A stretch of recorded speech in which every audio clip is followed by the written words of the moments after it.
Hey guys, welcome back. We are here with Alex again, Here we go. Hello, everybody. and we got to Electrify Regina, an EV show, and let's see what's inside.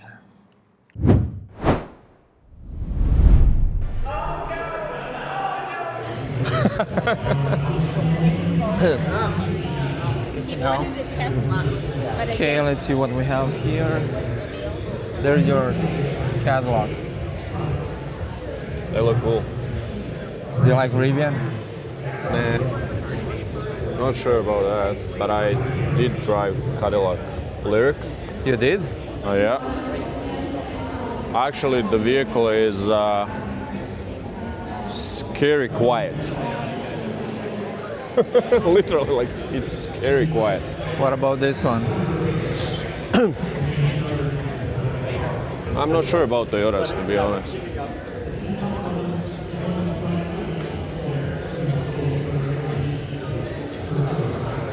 Lexus maybe. What about Yeah, this what about one? BMW and all that? I read something about some range, like much higher than anybody else. Like what was it? Yeah, like 605, that's probably the new one, but it's not 600 here kilometers, yet. something like that. I can't remember what was it.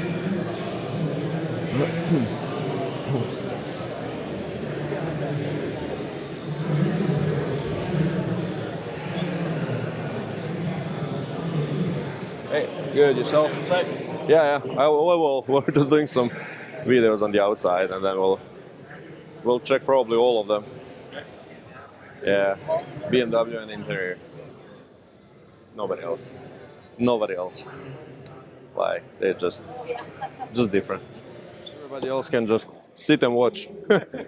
So how long are they out now? Well, we started in 2023, Okay. so this is 3 years into it now. Again, they have, so there's a 4 series car, there's a 5 series car, there's a 7 series, like you see right there, that's a 7. Is it 7 here as well? That's a 750, yeah. Okay. That's the big one. These guys, they have this guy, there's an iX3 coming, which is the shorter version, that's going to be somewhere in September. Oh yeah. They have it locked, like I said, it's somebody's car, but yeah, this 7, one, eh? But the screen in the back. It comes down like this. Yeah, I saw that. Everything box like the blinds and so on. Then you can have 2 TV screens side by side playing different things, or a widescreen playing a movie or whatever you want. And so it has its own satellite streamer in it, so you can actually stream things as you drive. It has its own internet hotspot. So yeah. So this is built on a Rolls-Royce platform. So BMW owns Rolls-Royce, so this is built on a Rolls-Royce Ghost. So it's larger than the any 7 Series we had, bigger, like it's a massive car. So,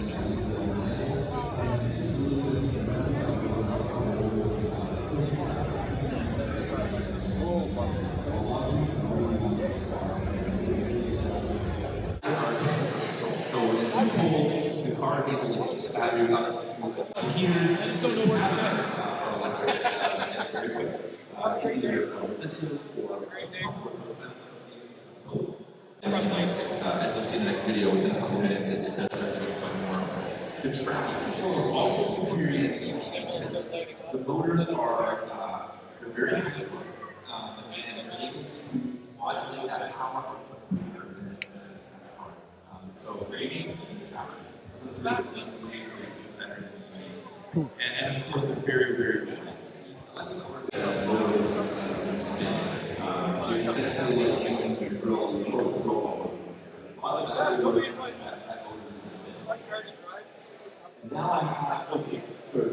It's nice. Very nice car. Very nice car.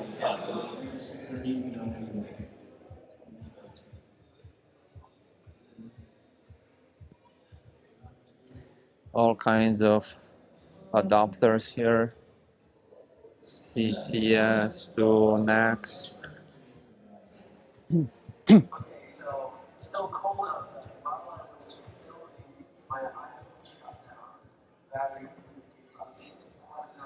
This is kind of funny.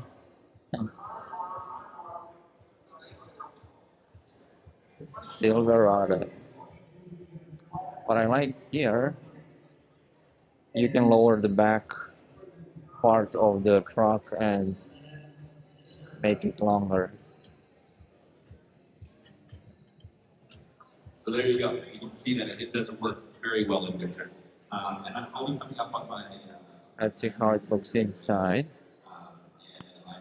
The very first winter I was nervous. These are knowledge and see how it goes, and I'm really happy that these are about $39,000 right now. So This is the first version of Tesla 10. I have the second one. You are saving a lot of I kind of like it. money in gas, depending on how much you drive. If you don't drive very much, then you save, of course, all the time. There is a $5,000 federal rebate. I think this one is easier to set it up as you can just, it's a pop-up tent, I think. The cost of the battery is about $150 extra. So Yeah, which one is Kia 4? cheaper than it used to be. Maintenance is also. What do you think about this design? I have a list that came from Consumer Reports. This came out. Should I say anything? A bunch of different brands. Maybe you should. I don't want to be rude, Cost. Yeah. but the design is like, The cheapest vehicle to make. I don't know why. I don't like it. It's ugly. It's All brands. Now, it's terrible. These brands do have their own EVs, of course. Chevrolet But is- check the back of the car, even more uglier. So you can see that that's the only one that's battery electric. You can see that they do have the lowest maintenance. Yeah, I just don't get it. this is even worse. Like, I don't get it. My car, there's nothing you have to do to keep my warranty. But the interior is interesting. Drive, like you can wash your fluid and you have tires that are bald. Yeah, And sometimes interior it is interesting. components and that kind of thing. But even the brakes last longer in an EV because you're using Steering wheel, everything looks cool. It's very likely that I will never have to replace my brakes. No, maybe design is not the problem. The problem is the person who approved it and start selling it, right? Did you see the bigger one? Yeah, I did, but still, like, I don't know. I kind of like this design. Nah. No? It's probably a little higher. No? Maybe closer to maybe $40. I don't know. I just can't wrap my head around it. Like, it's just, Yeah, I don't know. think this one is okay. You really didn't see the savings when you're charging at home because the home costs electricity. like everything is. 17 cents a kilowatt hour with taxes. Uh, And so if you multiply that by the average usage of a Look at the interior. Like, you get about the displays look like somebody just, went to on Amazon and bought a piece of display and just stick it in. But it's the same with BMW. No. Yes. Go there and look at it. No. I don't like that. Like, this is the same, like exactly what you said. And it's the same in BMW. Yeah, but in BMW you have more lights and more that stuff. But I don't the know. whole interior is better. Yes. This looks like But the screens are exactly what you like said. this is interior looks like If you're coming from a truck, whatever, more savings. and then somebody stuck a piece of display in, and that's electric vehicle. Let's do it, right? That one have the whole shape, the whole interior is nice. I have some images here. This is just showing my usage in my. What about in the front? Those displays doesn't look like this one. Another. I don't know. I just from someone else's. I don't like any of them. Showing a similar sort of usage. It's actually a little bit more efficient than I am. How long does a battery last? That's a good question. I don't know. I just There are EVs out there that. And have of batteries course, that last they- 1 million kilometers. This is a screenshot from a gentleman in Germany who has almost 2 billion kilometers. This is good for camping. And Hey, Good for camping. So he's really done a good job of yeah, a lot of space. and it's something that I don't really worry about because there's very good warranty in these vehicles. My car had charge on a NEMA 1450, which is like a range plug. This is similar to what you plug your stove into. So that's what I use at home. And when you're on the road, sometimes you'll see, like at the PV Marts or in the shopping malls, you'll see a more permanent looking charger similar to this Sun Country one here. And to install these chargers, it costs anywhere from maybe, I put mine in for like $100 because I was friends with an electrician. Some people have spent upwards of $3,000 to $4,000 depending on where they need to run the cables and what kind of equipment they want to purchase.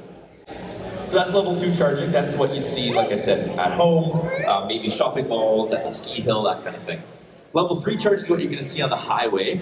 These are chargers that you cannot install in your home, but they're very, very quick. You can charge up to 400 kilometers in 20 minutes. And right now, these chargers are spaced all over Canada and Saskatchewan. We have a map here of the level 2 chargers in Saskatchewan. They're just literally everywhere. A lot of people say, well, I've never seen an EV charger. It's like, well, it's because you're just not looking. they're literally everywhere. This is Saskatoon specifically. This is where I live. I don't have a map of Regina, but it's pretty similar. They're just kind of scattered around. A lot of the car dealers will have level 2 chargers. You know, the university has a lot of level 2 chargers as well. And then this is a screenshot of the level 3 chargers. So these are, again, the ones you're going to see on the highway, the ones that are really fast and powerful. You can see the #1 highway all across Canada is covered in chargers every 150 to 200 kilometers. We have Highway 16, basically all the way from Edmonton down to Winnipeg. We have, of course, you know, Davidson in between Saskatchewan and Regina. We're as far north as Shelburne and Prince Albert, and then there's stuff down here by Estevan as well. And we have pretty good coverage now. There are some dead zones you can see, you know, like we really need a charger in Rosetown, and then this whole kind of dead zone here has been a bit of a challenge. But we've made it work over the last couple of years, and when I bought my car, none of these chargers existed in Saskatchewan. There was no fast charging in 2018, and now we have, you know, a couple dozen chargers. This is a map of the Tesla superchargers. Specifically, you can see it's very similar. A lot of these stations have both the superchargers and the universal chargers for other vehicles. And now that we've adopted the North American charging standard, most vehicles will have this plug type now moving forward. Can you road trip? A lot of people say, oh, EVs are great, but you can't leave the city. Well, I've definitely left the city. You can see this map of mostly in Western Canada and Western United States. I've made a lot of road trips throughout the mountains into Alberta. I go snowboarding a lot with my other friends that also drive EVs. We drove down the coast all the way down to within about an hour of Mexico. We've driven down to Denver in the middle of winter, which was one of the longest trips I've ever done. We went straight from Regina down without stopping in the middle of a blizzard, literally the entire way. And then, of course, went down to Yellowstone for a trip. Me and my wife camped at Yellowstone in our Model Y for just over a week there. And so a lot of these trips, like I said, they've been in winter, they've been in rain and sun and all kinds of conditions, and we've never run out of range, we've never gotten stuck, and we've never had to add a day to our trip. It's always worked out exactly as we planned it. Okay, let's talk about safety. Some people think EVs are more dangerous than gas cars, and that's not true. They're actually safer. The NHTSA has tested almost 1,000 vehicles, and the Model 3, when it was tested in 2017, I think, 2018, it came back with results that showed that it had the lowest probability of injury in a collision of any vehicle. They've won all kinds of awards, the IAHS Top Safety Pick Plus Award, which has also been given to other EV manufacturers such as the e-tron and many, many others. The Model Y, which came out a few years later, was the safest automobile tested in Europe in accordance with the Euro NCAP. I've got a quote here from David Zuby, who was the Chief Research Officer of the IIHS. He said, "You don't need to trade away safety if you want to choose an electric vehicle." And you can see here we have a picture of the Model 3. This is a head-on collision test from Euro NCAP. This is one of the tests where it really, really excels because there's not so much mass in the front of the vehicle. There's a larger crumple zone, which of course decreases the forces on your body should you get into a head-on collision. It also has really good side impact collision resistance because the battery provides some structure to the vehicle. And as you'll see in the next slide, it has some of the best rollover resistance of any vehicle ever tested. So this is a video I'm going to play here. You'll see a Model X is going to roll in, so that's an SUV from Tesla. It's going to roll in 3 different times, each time at a quicker velocity, and it's going to hit this bed of sand, and you're going to see how that center of gravity from the battery, which weighs about 1,000 pounds, how it's going to help to prevent that vehicle from rolling over. This is the best result in a rollover test that has ever been accomplished by any SUV. So here's the first one. You can see the second one. And watch what happens on the third one. It's going to go past the halfway mark, almost goes all the way over, and you can see the battery on that bottom just pulls it right back. So it's really, really hard to flip an EV, and rollover crashes have been a big concern with SUVs over the last couple of years. Let's talk a little bit about EV. I bought it because I wanted a fast, cool, technologically advanced vehicle. But as I got closer and closer to my delivery date, I started doing more research, and I started realizing that there are very important environmental benefits to owning an EV, and right now that is the biggest reason why I encourage people to buy an EV. Are TVs just coal powered? Well, sort of. We have a lot of fossil fuel power in Saskatchewan, unfortunately, and a lot of EV drivers and groups like this are pushing to change that. But we only have about 23% coal generating capacity in Saskatchewan. We have a lot of gas, 41%, but we do have wind, 14%. We have 19% hydro and about 2% solar. So it's not all bad. It could be a lot better. We're not Manitoba or BC where they have all hydro, but it's going to improve. This is a kind of a future chart here. We're looking to decrease our coal down to 13%. Now, this could change over the coming years depending on politics and stuff, but hopefully we keep improving every year to have cleaner power. The most important part, though, is that it doesn't really matter what you're charging from. It's still cleaner, and I'll explain in the next slide here. This is just a graph of kind of coal power in Canada in general. You can see, by 2030, there's not going to be much coal power left anyway because it's horribly expensive. You can also charge with the sun. So here's a solar array that was installed in Medicine Hat at their college, and this is my vehicle charging from the adjacent charger. You can also use battery backups like the Tesla Powerwall to harness that energy during the day, and then you can come home and you can plug your car in and use that solar energy to charge it. But here, this is why it doesn't matter what your fuel source is. In Saskatchewan, this is a chart from SaskPower. Depending on the vehicle you're comparing it to, you can see over the years it gets more and more efficient to drive an EV. And right now we're in this kind of 2026 graph. You can see if you're driving a Tesla, you're saving almost 60% of your emissions compared to a gas car. Back in 2020, it was only 40%, right? So you can see each year we're getting better and better, and it depends if you're driving a Chevy Bolt or a Leaf, the numbers are very similar. But why is that? How could it be that it's more efficient to charge an EV off of, natural gas power, for example? That's what we have in Saskatoon. And it's because gas cars are only about 12 to 30% efficient. I think average is somewhere around 20%. So of all of the energy that you have, the chemical energy, you're only using 20% of that to actually make the car move. The rest of it is usually wasted in heat. EVs are over 77% efficient at using the electricity to make the car move. And a natural gas turbine has a net thermal efficiency of about 60%. So you're only losing 40% of that energy to different losses, usually heat. So when you're charging a very efficient EV with a very efficient power plant, you're still saving a lot of emissions compared to just burning gas and wasting a lot of that energy in a gas vehicle. So how efficient are EVs? And more importantly, what about the manufacturing emissions? Because EVs have this giant battery, it weighs 1,000 pounds, and it's made up of all these rare earth elements that you have to mine out of the earth. And a lot of people say, well, the mining equipment runs diesel fuel, and you're using a lot of different resources to do all that, and a lot of emissions. In Saskatchewan, it's about, depending on the vehicle you're driving, it's about 30,000 kilometers of driving to offset your manufacturing emissions. So I've got 150,000 kilometers on my car, so I've offset it by multiple times over. In provinces that have more clean energy, like Manitoba and BC, it only takes about 12,000 kilometers to offset your energy, to offset your manufacturing emissions for that vehicle, specifically for the battery. And again, this graph came out in 2018 when I bought my vehicle. Since then, all of the provinces have cleaner power, right? It's improved quite drastically in some places, not so much in Saskatchewan, but we're getting there. There are concerns a little bit about cobalt use, lithium, and battery fires.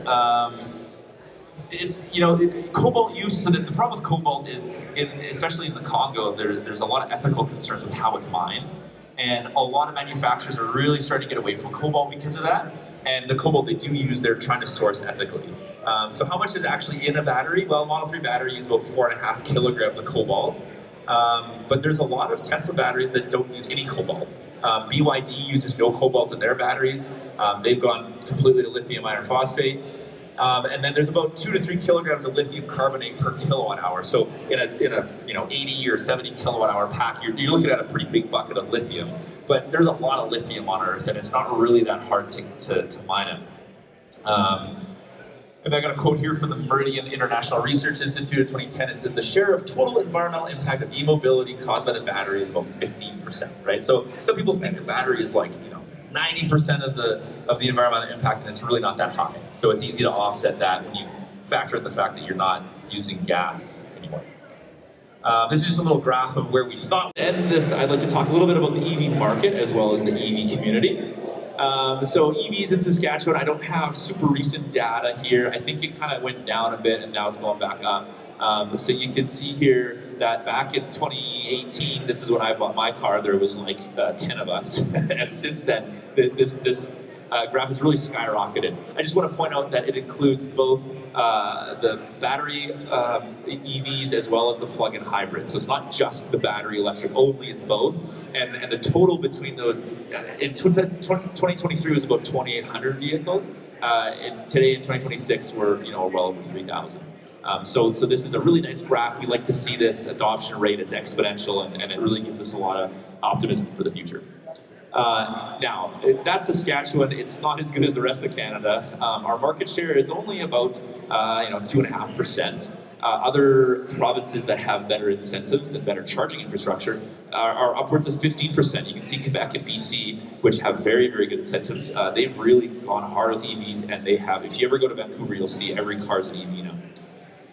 This is the graph of all of Canada. This is the market share, so the percentage of new vehicle registrations that belong specifically to EVs. You can see we started down here back in 2020 at 3%, and it really climbed up. We peaked at about almost 20%, so almost 1 in every 5 vehicles in 2024 Q3, I think, was an EV, which is incredible. And then it tanked. Well, what happened here? This is when the incentives stopped, or rather paused.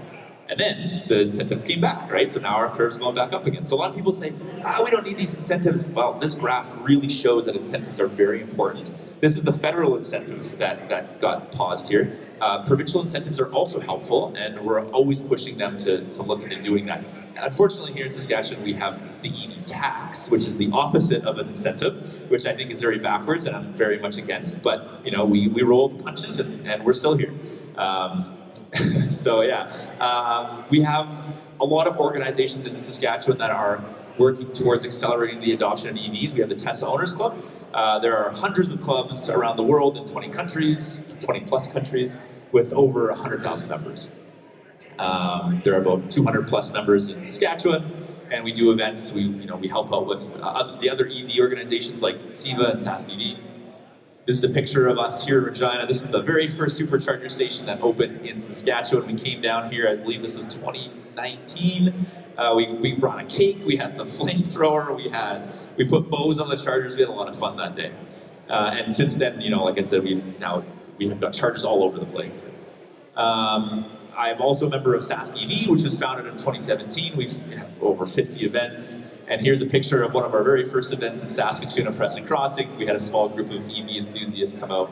And since then, it's only grown, probably tenfold. And of course, we have SEVA. This is the organization that helped put on the event today. They're, of course, based in Regina, and they have hundreds of members. And here's a photo of one of their first events way back. This is probably 2019, I think. This took place at the PV Mart, and we had a great turnout then as well. So that's it. Thank you for coming to my presentation and listening. If you have any questions, I think I'll crap in my opinion, because we pay a lot more for charging from electricity than it's owned by. We'll fight it as hard as we can in the meantime. But I'm not very optimistic about it. Go ahead. Yeah. Okay. Good.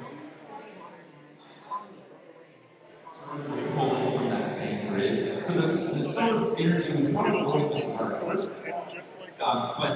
But at the end of the day, you're still offsetting it, right? So it's are charging from them, but electron to electron, it might not have been from the exact. Yeah. These ones, like when I drove it, I found it almost scary quiet. Oh, I love it. It was I drove it on a parking lot first, and I was like, is it moving? What's going on here? It's you can hear just a little bit of rocks hitting plastics, and I'm like, this is weird. So my work provides me a vehicle. So I got a hybrid Ford Escape. I hate it because the engine's bloody loud. Yeah, because it's a small engine trying to. But I'm you don't realize how quiet these things are until you get into something else with an engine now, and it's yeah. What the heck? It's fun.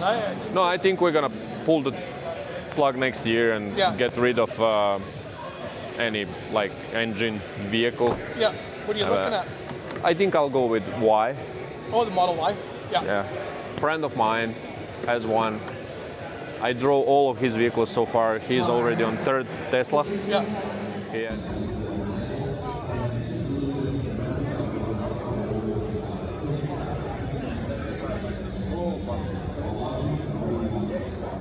Okay, yeah, it's, I don't know, $15,000-$20,000. Did you ever check? I said, how much is a brand new battery, brand new engine for Dodge Ram 1500? Well, I know a buddy of mine had a. Well, I can buy used one. Yeah, I can buy used battery as well. Exactly. What do you mean? 3,500. Symbisic. My buddy blew his engine in his twin turbo in his F-150, and it was 14 grand. So what's the difference? what are we talking about, right? Okay, so we check all the cars, talk to the people. So what do you think? Impressions? Well, I would say that, you know, people, actually the owners of some of these vehicles, right? They're super nice guys. Like they would explain everything from the real life. It's not just, you know, you're watching some video that it shows you all the best and this and that, right? This is more realistic, I would say, when you get, you know, an actual info from the person who owns the vehicle. Like, not some of them owns already like third, Yeah. fourth, fifth, right? So I think that's great part that, you know, helps a lot about us. Let's say helps us who still doesn't have electric vehicles, but Soon. you can learn from the first, you know, like from First the person, adopters. yeah, from the people who already have them. And yeah, I think it's I would like that it's a little bit bigger, that more people comes in, you know. And No, what I think we need more events like this, not one per year, but yeah, 2-3 of them, because more people are gonna come here and educate themselves. yeah, and then, you know, maybe more producers, like more companies to come in, maybe. Yeah, You I know, didn't see like who was here. BMW. BMW came, Dealership, Toyota, Kia. Lexus, Kia, Hyundai. Not that many. was like, it. Everything else is just this year Tesla people's was cars, missing. right? Tesla was here last year. I don't know Yeah. what happened this year. Yeah, but I mean, GM have electric vehicles. Like they have Cadillacs, they have, you know, small vehicles. Like they have and pickup trucks. those car here, those So owners of the vehicles, Yeah. like dealership didn't show up. yeah, so I think that dealership should look at this a little bit more. yeah, and start promoting them. Exactly. Yeah. But information, I think it's much better from the owners than from actually dealerships, because everybody wants to sell everything that it's on a paper, which then a lot of people, they know that that's not the actual truth. Yeah. So this is no, definitely this is much better. I like it 100%. Good. Well, thanks for watching, and I'll see you in the next video. See Don't ya. forget to like, subscribe, and share this video if you like it. Bye.